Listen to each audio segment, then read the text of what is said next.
ठीक ना। अब इस कॉन्सेप्ट के साथ हम बेसिकली इस नॉइस का power spectral density find out करने की कोशिश करेंगे। एक्चुअल में हमें जो NQT है इसका स्पेक्ट्रल डेंसिटी पता है।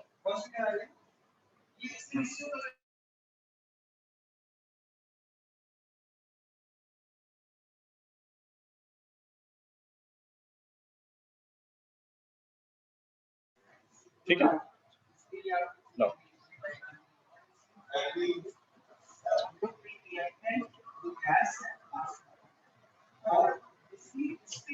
फर्स्ट ऑफ ऑल हमें पता था कि ये जो NIT है, अच्छा ये चीज भी ध्यान रखना कि जो तुम्हारा इनवर्स कंपोनेंट है और जो तुम्हारा आउट ऑफ फेज कंपोनेंट यानी क्वाड्रेचर कंपोनेंट, इन दोनों की जो PSD होगी, इन दोनों का जो PSD होगा SIF और SQF, वो दोनों ही आपस में इक्वल होगा।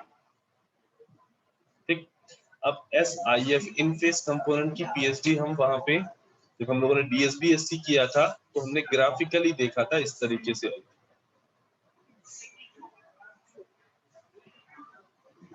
FM माइनस FM N0, ये स्पेक्ट्रल डेंसिटी किसकी? SQF की या NQT की, जो क्वाड्रेचर कंपोनेंट है उसकी हमें स्पेक्ट्रल डेंसिटी पता है। हमें निकालना क्या है? d/dt of NQT 1/2 pi AC d/dt of NQT, इसकी स्पेक्ट्रल डेंसिटी फाइंड आउट करना। ठीक।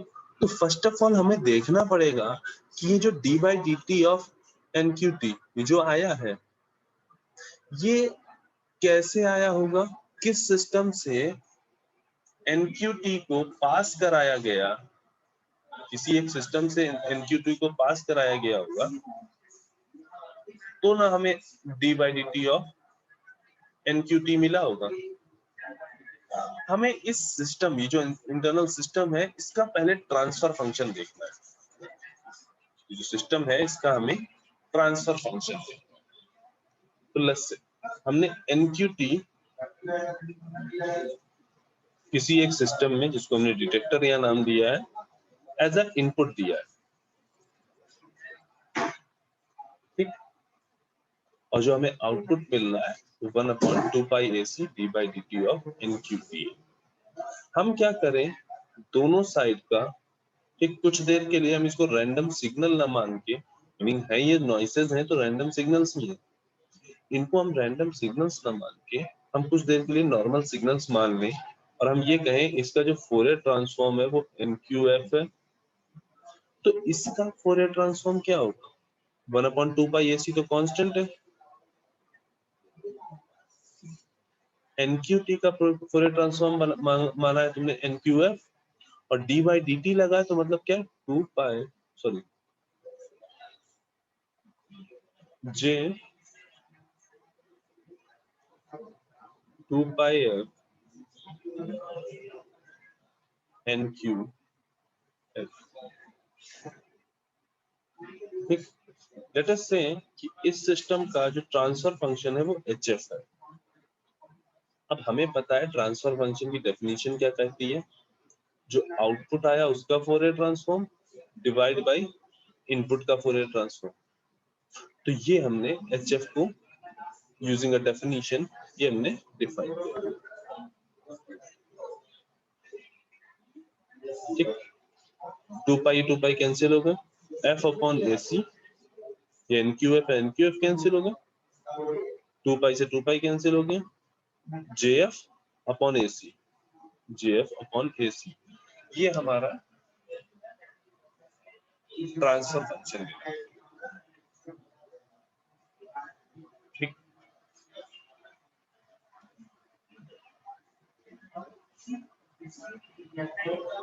नाउ तो मीनिंग हो क्या रहा है कि ये जो पावर स्पेक्ट्रल डेंसिटी है SNQF की, क्वाड्रेचर फेज कंपोनेंट की जो ये पावर स्पेक्ट्रल डेंसिटी है, इसको हम पास करा रहे हैं एक सिस्टम से जिसका ट्रांसफर फंक्शन HF है, और हमें आउटपुट में क्या चाहिए, SNDF।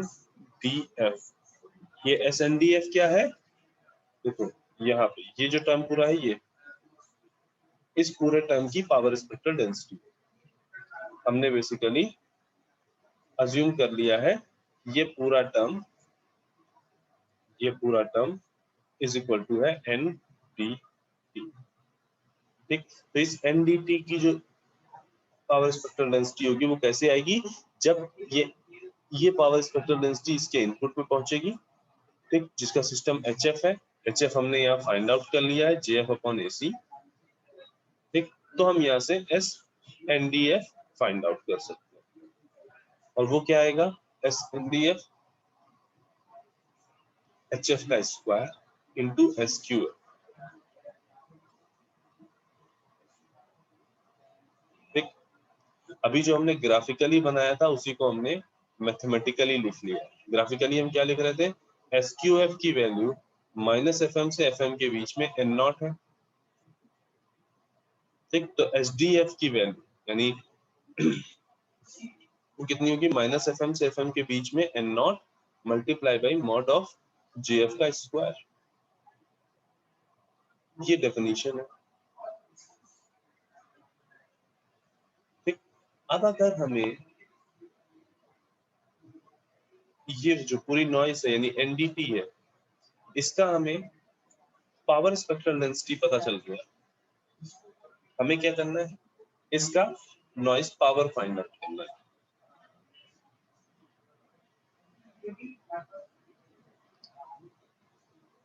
तो अब वो नॉइस पावर कैसे हो जाएगा, देखो अभी तक हम क्या करते थे, पावर स्पेक्ट्रल डेंसिटी का डायरेक्टली एरिया फाइंड आउट कर लेते थे।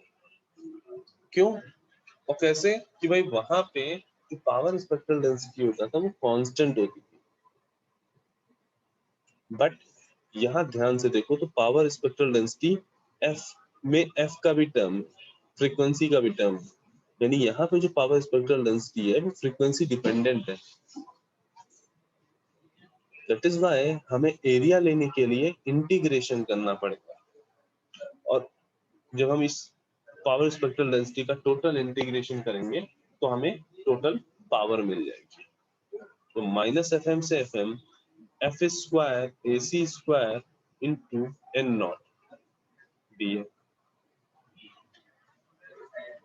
इसको जब ये कांस्टेंट है, ये कांस्टेंट, इसको जब इंटीग्रेट करोगे तो क्या आएगा, 2N0 AC square FM cube upon.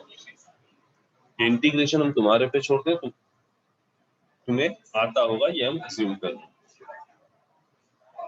ठीक, ये हमें क्या मिल गई, noise power. Noise power calculation तक किसी को कहीं कोई डाउट? No sir.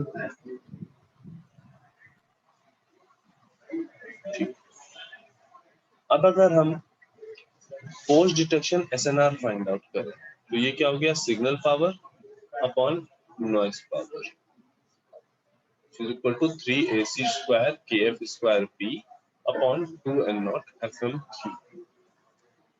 ध्यान देने वाली बात ये है कि यहाँ पे जो सिग्नल टू नॉइस रेशियो है वो फ्रीक्वेंसी पे डिपेंड कर रहा है, मैसेज सिग्नल की फ्रीक्वेंसी पे डिपेंड कर रहा है। मीनिंग जो हमारा फ्रीक्वेंसी मॉड्यूलेशन है वो डिफरेंट फ्रीक्वेंसी के मैसेज सिग्नल पे डिफरेंट नॉइस इफेक्ट दे रहा है।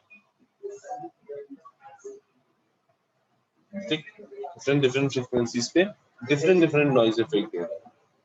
और यहाँ अगर हम figure of merit find out करें तो वो क्या हो जाएगा, SNR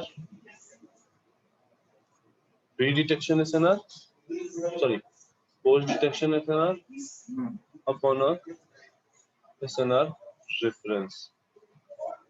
ये क्या हो गया, 3AC square KF square P upon 2n0 fm cube upon AC square upon 2n0 fm. 2n0 fm हमने सिंपली क्या किया, इनपुट SNR और आउटपुट SNR को आपस में डिवाइड कर दिया। इनपुट SNR और आउटपुट SNR को आपस में डिवाइड कर दिया।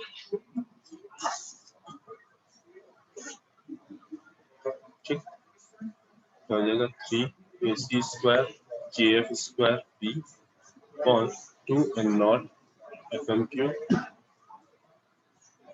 Into 2n0 FM upon AC square.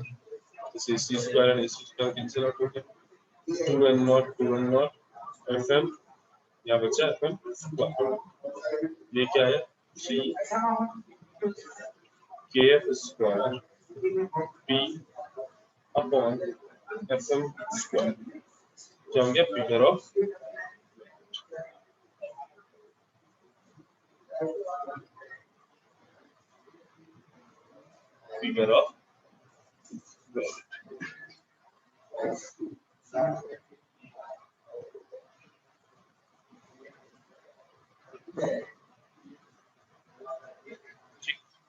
Now अब अगर हम बात करें, लेट अस अस्यूम कि message signal MT is equal to हमारे पास है AM cos 2 pi FMT, then power P क्या हो जाएगी, MT का RMS वैल्यू उसका स्क्वायर क्या हो जाएगा, AM/√2 का whole square. This is AM square by 2। ये हो गई पावर। तो फिगर ऑफ मेरिट क्या हो जाएगी,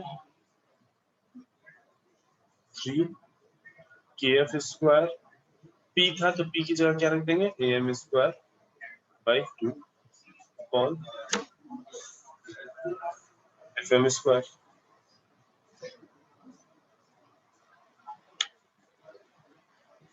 इसको अगेन क्या लिख सकते हैं, 3KF स्क्वायर, KF AM का स्क्वायर अपॉन 2। अब याद करो फ्रीक्वेंसी मॉड्यूलेशन में ये KF इंटू AM एक कोई पर्टिकुलर क्वांटिटी होती थी। कौन सी क्वांटिटी थी ये, म्यू। म्यू नहीं, यहाँ पे बीटा बोलते थे, होता मॉड्यूलेशन। KF इंटू AM क्या था बेटा, हाँ Nikhil, modulation index. Sir KF into AM upon FM beta होता है। हाँ एग्जैक्टली।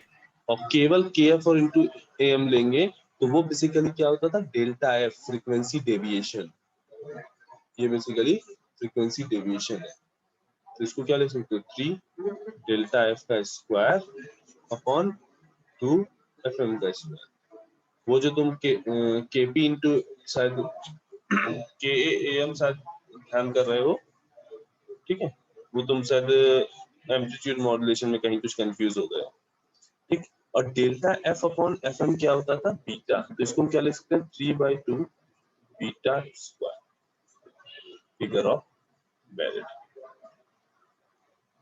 ठीक।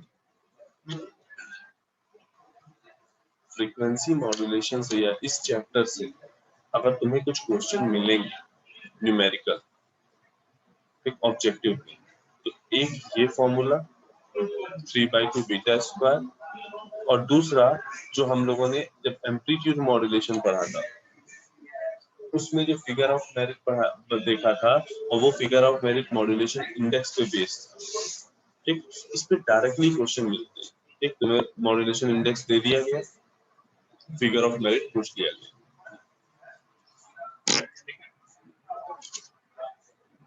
तो ये फिगर ऑफ मेरिट कब है, जब हमने मैसेज सिग्नल, एक साइनोसॉइडल मैसेज सिग्नल दिया। सभी लोग चैट बॉक्स में अपनी अटेंडेंस मार्क कर लो। इन केस इस पूरी प्रूविंग में किसी को कहीं कोई डाउट हुआ, वो डाउट क्लियर कर।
जिसकी अटेंडेंस पार हो गई है वो क्लास लीव कर सकता है,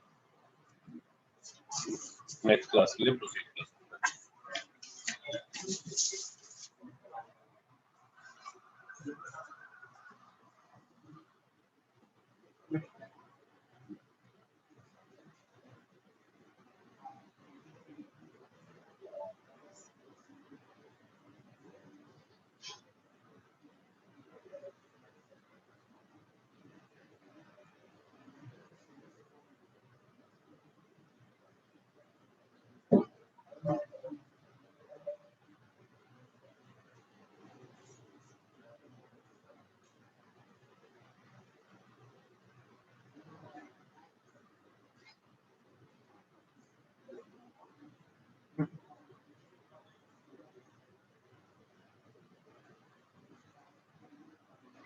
शाश्वत शुक्ला